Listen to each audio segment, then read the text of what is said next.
I stood on the threshold of a house that was a shrine to betrayal. Michael's other life laid out in photographs and trinkets, each one a testament to my gullibility. Beth was with me, her presence a silent solidarity in our shared devastation. It was here, in the quiet domesticity of his second home, that I came face to face with the depth of his deception. Pictures of strangers smiled back at me, unaware of the camera's duplicity.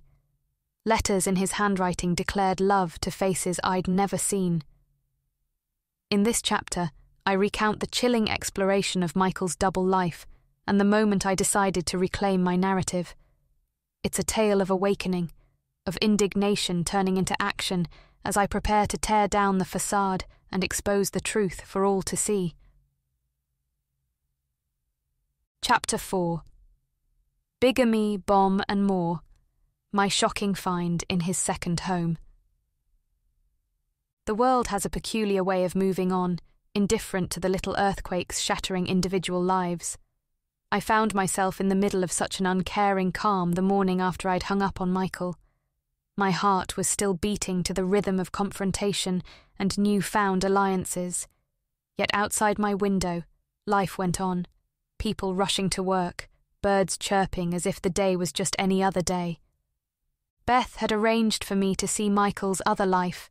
No, not the one with her, but yet another facade. I had agreed, needing to see the extent of his deceit with my own eyes. Perhaps I was also looking for closure, a bookend to place on a chapter of my life that had to end. I drove to the address she'd given me, my grip on the steering wheel tight, my knuckles white. The house was in a neighborhood that mirrored our own, a place of manicured lawns and lives curated for the outside world to envy. I walked up the path, feeling like an intruder, yet propelled by a need for the truth. The key turned in the lock, a small betrayal in itself. How many women had keys to how many locks of Michael's life? The door swung open, and I stepped into another world. It was a mirror image of our secret meeting places, yet undeniably his. The air smelled of him, a cologne that now felt like a marker of lies. Beth followed me in, her presence a silent support. We walked through the house together, two women united by a common heartache. There were pictures, oh so many pictures, of another woman, another life. Each frame was a dagger, each smiling face a question. How could one man be so many things to so many people? Then, in the study, a shrine to his duplicity, were letters and cards, not just from me or Beth, but from others like us. My hands trembled as I picked them up, reading words of love penned by a man who knew nothing of it. In the silence of that room, with the evidence of Michael's bigamy around us, I felt something shift. The hurt began to harden, the edges of my pain crystallizing into something else. Anger, yes, but also resolve. I wouldn't be a victim of this story. I was the author of my life, and it was time to write a new chapter. Beth's voice broke the quiet. "What will you do?" she asked, her eyes meeting mine in a look that spanned the breadth of human emotion. I placed the letters down, arranging them into a mosaic of deceit.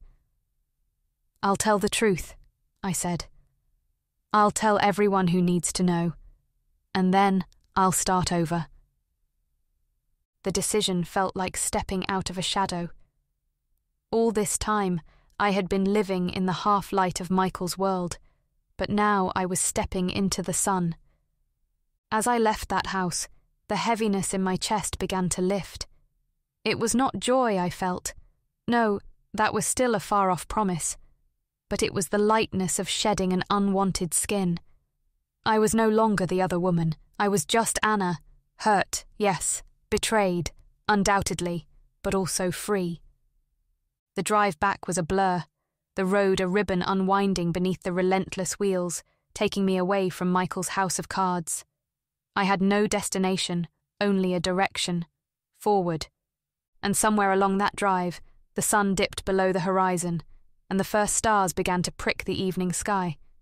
It was going to be a clear night, a night of infinite possibilities, and I, Anna, was ready to explore them all.